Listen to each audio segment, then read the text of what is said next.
आज हम पढ़िबा वाच्य प्रकरण। वाच्य कौन ना वाच्य बोले साधारण भाव कौन बुझी जाऊ ना वाक्य। तो मुख्यतः वाक्य केउ दृष्टि हम कि प्रकार आलोचना करिबा ना मुख्यतः कर्ता क्रिया एवं कर्म। देखिबा एग्जांपल दिया जायछि गोटे संस्कृत रे लिखा आइछि बालकः विद्यालय गच्छति। लिखिबा बालकः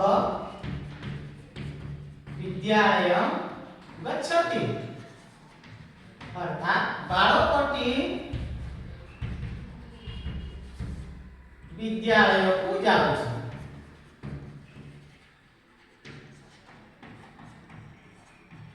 पिला माने एठी कोन ना कर्ता किए बालक क्रिया होछि जाउछि।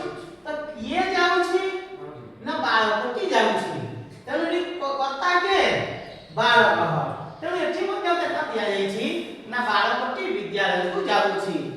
तेनु एठी प्रथम वाक्य रे कोन करा गला देख ना अर्थ अनुसार वाक्य तेनु भिन्न भिन्न कथन अनुसार हमर विभिन्न प्रकार वाक्य हुए जोडे कर्ता कर्म क्रिया आमे आलोचना करबा कि एठी मुख्यतः एही वाक्य रे मुख्य के रहि गला ना कर्ता। तेनु जो वाक्य रे क्रिया रो सहायक हमर कर्ता एवं से मुख्य एही वाक्य को आमे कोन बोली कहबा ना कर्तृवाच्य।